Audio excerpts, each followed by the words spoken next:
Good afternoon student. आदर्श की online क्लासों में आप सभी का हार्दिक अभिनंदन है। जैसा कि हमने पीछे के वीडियो में मानसून की बात कर ली थी और मानसून आप लोगों को समझ में भी आ गया। हम मानसून के सेकंड पार्ट की तरफ आ गए हैं। आप लोगों ने अगर वीडियो को नहीं देखा है तो आप वीडियो को सबसे पहले जाकर मानसून के फर्स्ट वीडियो को देखिए, देन आप इस वीडियो पर आ जाइए, क्योंकि अगर आप उस वीडियो को देख लोगे तो आधे से ज्यादा जो टॉपिक है वो आपका क्लियर हो जाएगा।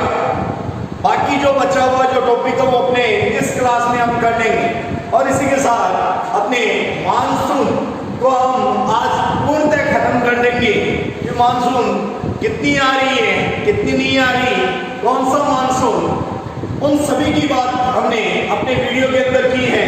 तो आप लोग ऐसे जुड़े रहिए, वीडियो को जितना ज्यादा हो सके उतना शेयर कीजिए और जितना आप लोग अपने क्लास फेलो के अंदर ये वीडियो शेयर करते रहोगे उतना बेटर आप सभी के लिए रहेगा, क्योंकि सभी बच्चों के इक्वल नोट्स तैयार होते रहेंगे। नोट्स तैयार होते रहेंगे तो आगे की क्लासें में हमें किसी भी प्रकार की प्रॉब्लम नहीं होने वाली। जब हमारी ऑफलाइन क्लासेस शुरू होगी उससे पहले तक अपना ज़्यादातर कोर्स कंप्लीट हो चुका होगा। कोई चीज़ कहीं पर एक बार नहीं, दो बार लेके, तीन बार लेके वीडियो को जितना ज़्यादा हो सके देखने की कोशिश कीजिए, क्योंकि जब तक आप वीडियो को नहीं देखोगे तब तक आपके कॉन्सेप्ट क्लियर नहीं होंगे। और वीडियो के लिए आप लोग शुरू से लेकर अंत तक इस वीडियो को आप जरूर देखें, क्योंकि अगर वीडियो को आप शुरू से अंत तक नहीं देखेंगे, स्किप करते हुए चलेंगे तो वीडियो में कुछ चीज़ें आपको समझ में नहीं आएगी। तो इसलिए मैं आपको बार बार यही चीज़ कहता हूं कि आप वीडियो को शुरू से लेकर अंत तक देखिए। आज हम लेके आए हैं मानसून के सेकंड पार्ट को। तो मानसून के सेकंड पार्ट से पहले अपन ने कुछ चीज़ों की बात कर ली थी। मानसून कौन सी भाषा से मानसून की उत्पत्ति हुई है आप लोगों को पता होना चाहिए। कौन से शब्द से हुई है? मौसम शब्द से हुई है। कौन से शब्द से हुई है? मौसम शब्द से हुई है। कल हमने बात की थी, कौन सी बात की थी? कौन सी बात की थी कल हमने? कल हमने दक्षिणी पश्चिमी मानसून की बात की थी। किसकी बात की थी? दक्षिणी पश्चिमी मानसून की बात की है, गर्मियों के मानसून की बात की थी जो वर्तमान के अंदर चल रहा है। आज हम मानसून जो सर्दियों के अंदर आता है उस मानसून को लेकर आए हैं। आप तो ढंग से उस चीज को समझेंगे कि भारत के अंदर कैसे वर्षा होती है, कौन से मानसून से होती है, कौन सी शाखा से होती है, ये चीज आपको इस वीडियो के माध्यम से सब चीज क्लियर हो जाएगी। तो आप मेरे वीडियो से ऐसे जुड़े रहिए, वीडियो को जितना ज्यादा हो सके उतना शेयर करने की कोशिश कीजिए ताकि हर बच्चे तक इस वीडियो की पहुंच हो सके और उसको ज्योग्राफी का हार्ड नॉलेज मिल सके। मेरे साथ ऐसे जुड़े रहिए। बात करते हैं शीतकालीन मानसून की। शीतकालीन मानसून यानी सर्दियों का मानसून। सर्दियों का मानसून कब आता है? सभी को पता है सर्दी कब आती है, लगभग दिसंबर के आसपास। तो शीतकालीन मानसून भी उसी टाइम के अंदर आता है, ये चीज क्लियर है। अब ये शीतकालीन मानसून को हम क्या बोलते हैं? उत्तरी पूर्वी मानसून बोलते हैं। कौन सा मानसून बोलते हैं? उत्तरी पूर्वी मानसून बोलते हैं। क्लियर? देखो हर चीज शुरू से लेकर अंत तक आपकी क्लियर रहनी चाहिए। शीतकालीन मानसून को हम कौन सा मानसून बोलते हैं? उत्तरी पूर्वी मानसून बोलते हैं। यहाँ पर हम भारत की बात कर रहे हैं। भारत के भूगोल के अंदर जो आपके सिलेबस के अंदर जो टॉपिक दिए हैं उन टॉपिकों की हम बात कर रहे हैं, इसलिए हर चीज आप तरीके से सिस्टमेटिक तरीके से आप क्लियर रखोगे। अगर आप क्लियर नहीं रखते हो तो आपके स्कोरिंग में इन चीजों का अंतर आ सकता है। इसलिए आप पूरे टॉपिकों के साथ साथ नोट्स बनाते चलोगे। शीतकालीन मानसून या फिर उत्तरी पूर्वी मानसून। देखो समझिए शीतकालीन मानसून कल हमने बात की थी कौन से? गर्मियों के मानसून में। और गर्मियों के मानसून के अंतर्गत सूरज कहाँ रहता है? कहाँ रहता है सूरज? बताइए आप लोग, कहाँ रहता है सूरज? उत्तरी गोलार्ध में। हाँ आप सही बोल रहे हो। कौन से गोलार्ध में रहता है? उत्तरी गोलार्ध के अंदर सीधा समझता है। कौन से में? गर्मी वाले मानसून में। लेकिन इसी का अपोजिट सर्दियों के मानसून के अंदर सूरज कहाँ चमकेगा भैया? कहाँ चमकेगा? दक्षिणी गोलार्ध के अंदर चमकेगा। कहाँ चमकेगा? दक्षिणी गोलार्ध के अंदर सूरज चमकेगा। क्लियर? क्लियर सभी के? कौन से गोलार्ध में? सर्दियों में सूर्य दक्षिणी गोलार्ध में सीधा चमकता है। आप सभी को बताइए ये चीज, इंडिया का कल हमने मैप बनाया था। आज मैं एक छोटा सा मैं दोबारा बना देता हूं ताकि आपके मानसून का जो टॉपिक है वो क्लियर हो उसके।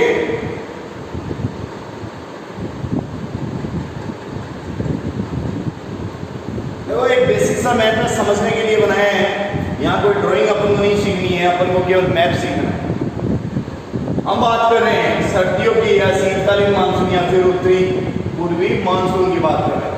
सर्दियों में सूर्य कहाँ चमकता है? कहाँ चमकता है? मकर रेखा के ऊपर चमकता है। कहाँ चमकता है?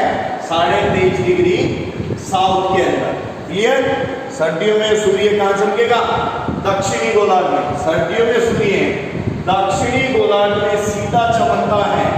अतः हिंद महासागर में निम्न वायुदाब का केंद्र बन जाता है। यहाँ कैसा बन जाता है? निम्न वायुदाब का केंद्र बन जाता है। समझ में? कल का जो वीडियो देखा है उसमें आपको कुछ चीजें बताई है, आप लोग जुड़े हुए भी थे। कैसा? हिंद महासागर में निम्न वायुदाब का केंद्र बन जाता है, जबकि तिब्बत के पठार पर उच्च वायुदाब का केंद्र बन जाता है। कैसा बन जाता है? उच्च वायुदाब का केंद्र बन जाता है, केंद्र बन जाता है और पवनें पठार से महासागर की ओर चलने लगती हैं। कल हमने बात की थी उसके अपोजिट की तरफ। समझ रहे हो चीजों को? तिब्बत के पठार पर उच्च वायुदाब का केंद्र बन जाता है और पवनें पठार से महासागर की ओर उत्तरी पूर्वी दिशा। देखो ये कौन सी दिशा है? उत्तर। और ये कौन सा है? पूर्व। तो उत्तरी पूर्वी दिशा से चलना प्रारंभ कर देती है।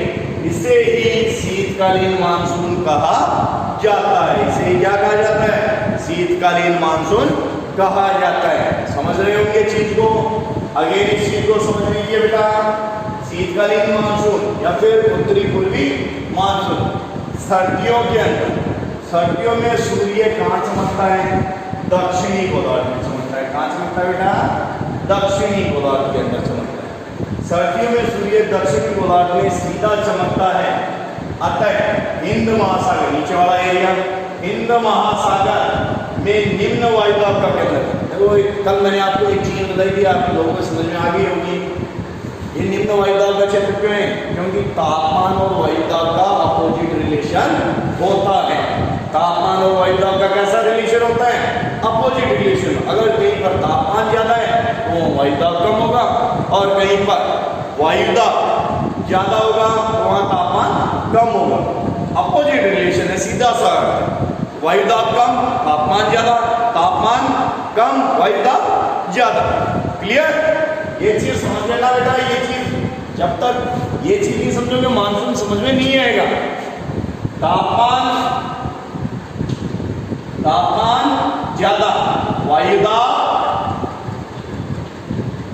कम, और वायुदाब ज्यादा तो तापमान कम हो जाएगा। समझ में आ गई? ये चीज अगर क्लियर है तो मानसून क्लियर है, ये चीज क्लियर नहीं है तो मानसून क्लियर नहीं है। क्लियर बात? अगर ये चीज क्लियर रखनी है आपको तो ये याद रख लेना, तापमान ज्यादा, वायुदाब कम, और वायुदाब ज्यादा तो तापमान कम।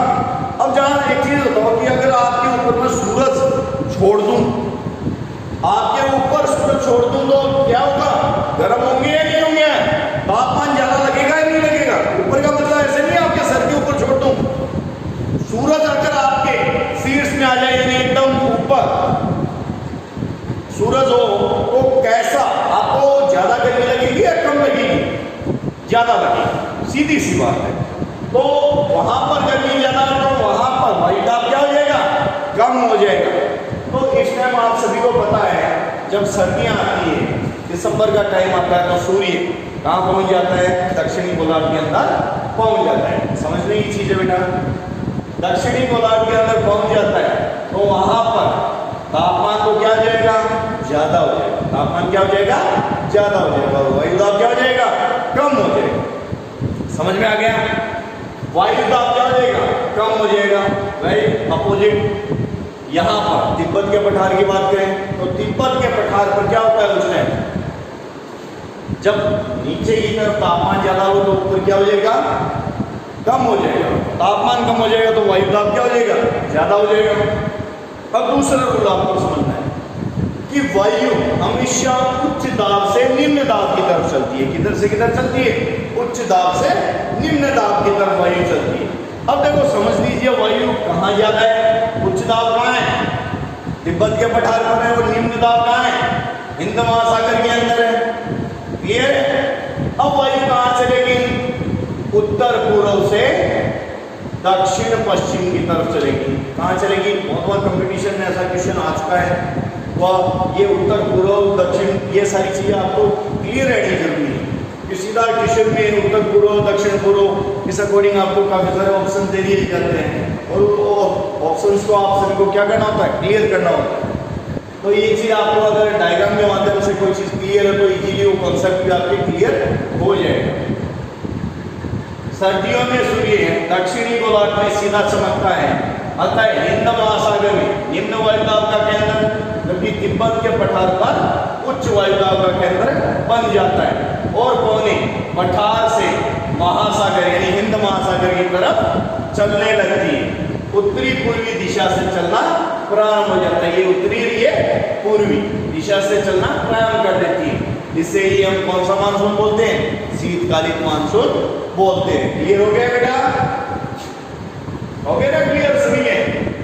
आगे बात, ये मानसून पवने महाद्वीपीय शुष्क पवने होती है। कैसी होती है, महाद्वीपीय शुष्क पवने होने के कारण राजस्थान सहित भारत में कहीं भी वर्षा नहीं करती है। देखो एक चीज समझो कि जब कोई पानी वाले एरिया से अपन चलते हैं तो अपने साथ पानी तो जाएगा या नहीं जाएगा, और कहीं पर सूखे वाले एरिया से अपन निकल रहे हैं तो अपने पानी वाला कोई सवाल नहीं। तो यही इसके साथ है कि भाई जब हम दक्षिण गर्मियों के मानसून की बात कर रहे थे, दक्षिण पश्चिम मानसून की, तब हमें पता था वायु कहाँ से आ रही थी, नीचे से आ रही, यानी पानी वाले एरिया से आ रही थी। जब पानी वाले एरिया से आ रही थी तो वो साथ में क्या हो जाएगा, वो अपने साथ पानी लेकर चलेगी। जो भी बादल है वो अपने साथ पानी लेकर चलेगी, तो वहां से जो दक्षिण पश्चिम मानसून है वो वर्षा कर देती है।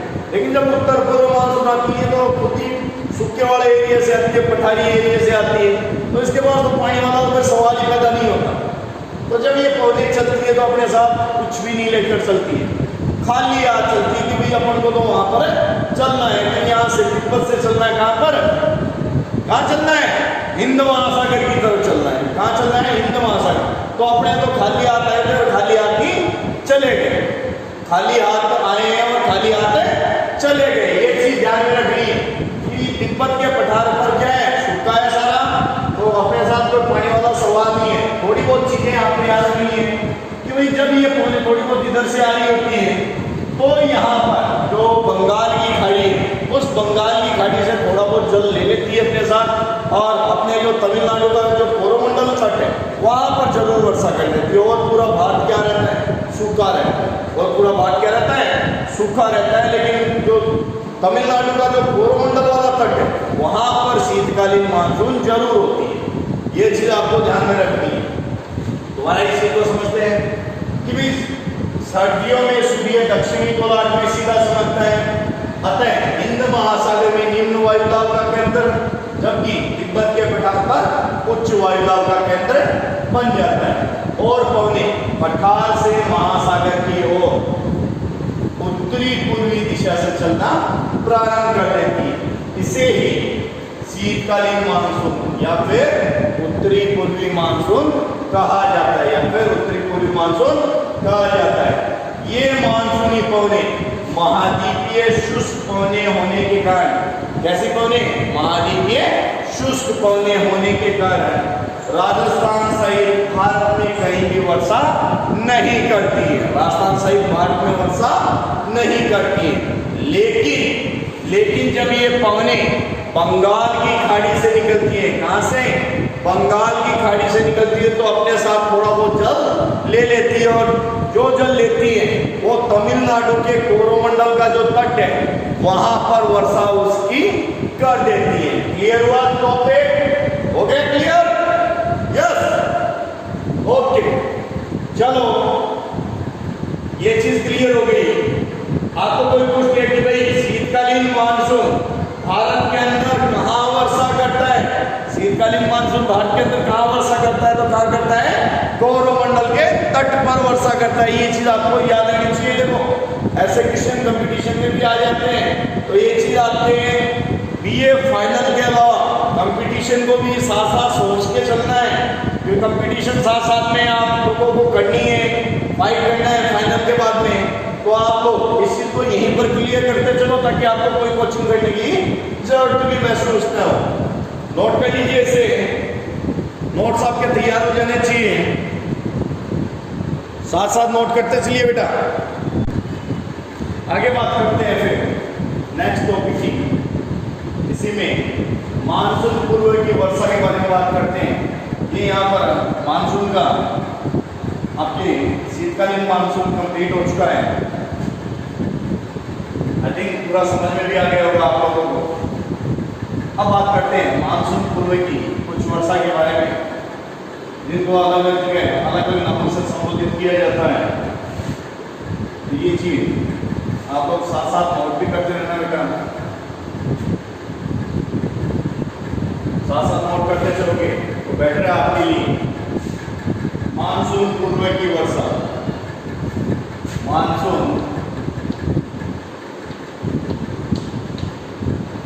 पूर्व की वर्षा, मानसून पूर्व की वर्षा। नोट कीजिए हेडिंग, मानसून पूर्व की वर्षा। मानसून के आगमन से पहले अप्रैल मई में, मानसून के आगमन से पूर्व अप्रैल मई में स्थानीय वायु परिसंचरण, स्थानीय वायु परिसंचरण व चक्रवातों, स्थानीय वायु परिसंचरण व चक्रवातों के माध्यम से गर्जन तर्जन के साथ, गर्जन तर्जन के साथ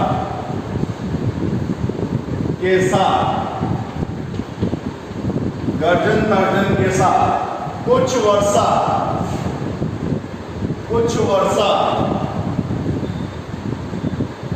गर्जन तर्जन के साथ होने वाली मानसून पूर्व की वर्षा दक्षिण भारत में,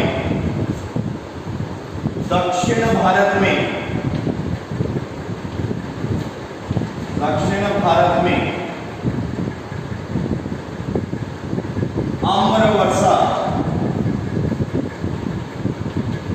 दक्षिण भारत में आम्र वर्षा, जिसे मैंगो शोवर भी बोलते हैं। दक्षिण भारत में आम्र वर्षा या मैंगो शोवर।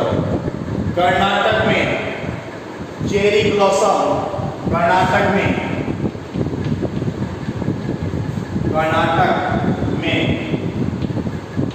चेरी ब्लॉसम,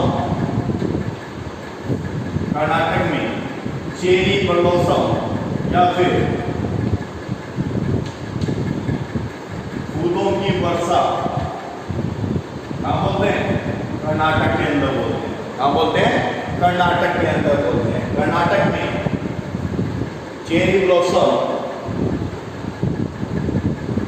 पश्चिम बंगाल में काल वैसाखी, पश्चिम बंगाल में क्या बोलते हैं? काल वैसाखी, काल वैसाखी। असम में पारदोली चिड़ा, बारडोली छीड़ा, असम में क्या बोलते हैं? बारडोली छीड़ा बोलते हैं, बारडोली छीड़ा। तथा झारखंड के अंदर, तथा झारखंड के अंदर नार्वेस्टर, नार्वेस्टर कहते हैं, झारखंड के अंदर नार्वेस्टर कहते हैं। ग्रीष्म काल में चलने वाली स्थानीय गर्म पवनों को राजस्थान में लू जबकि यूपी में आंधी कहते हैं। भारतीय मानसून के संबंध में विभिन्न भूगोलवेत्ता द्वारा उत्पत्ति के सिद्धांत दिए गए हैं। इसमें 1686 में हेली, 1686 में हेली ने सिद्धांत दिया। 1686 के अंदर हेली द्वारा स्थल जल सिद्धांत, स्थल जल सिद्धांत, स्थल जल सिद्धांत तथा इसे स्थल जल सिद्धांत को शास्त्रीय सिद्धांत भी हम कहते हैं। याद रखना बेटा, शास्त्रीय सिद्धांत, शास्त्रीय सिद्धांत भी इसे सिद्धांत को हम कहते हैं। 1734 में हेडली ने इस सिद्धांत में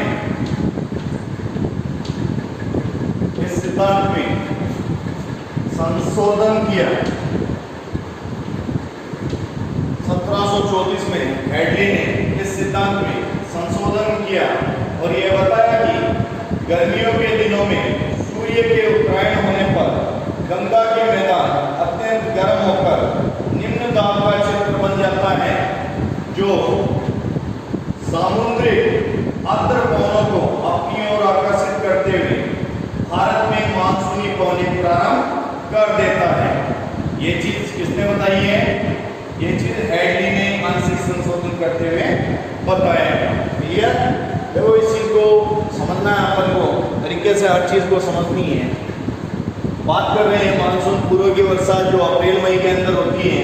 अप्रैल मई के अंदर जो वर्षा होती है उन वर्षा की बात कर रहे हैं। ये भी काफी बार आपको पूछ लिए जाते हैं कि भाई जो स्थानीय वायु परिसंचरण के द्वारा या फिर जो चक्रवातों के द्वारा है, चक्रवातों के द्वारा भी कुछ वर्षाएं हो जाती हैं, उनको अलग अलग जगह पर अलग अलग नामों से संबोधित किया जाता है।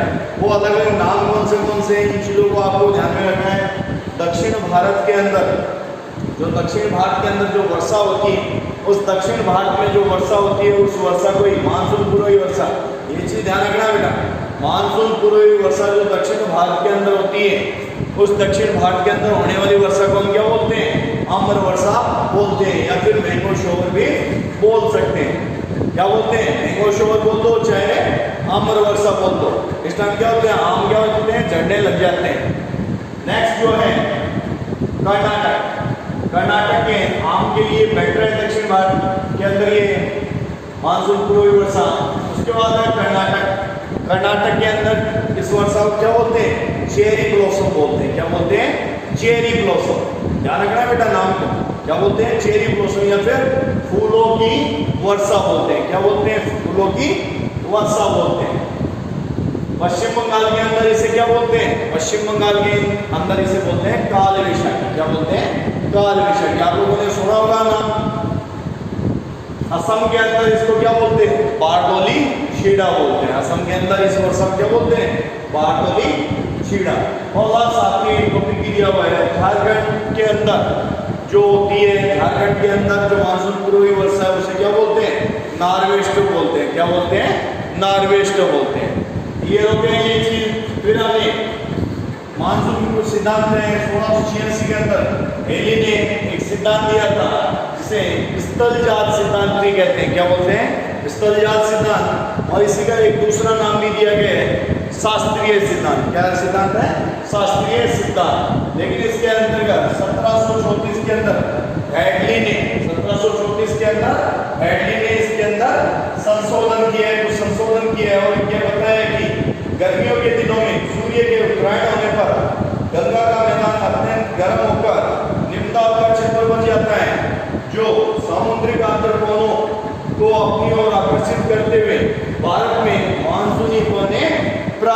देते हैं, मानसूनी पवनें प्रारंभ कर देते हैं। आई थिंक ये चीज क्लियर होगी आप सभी के।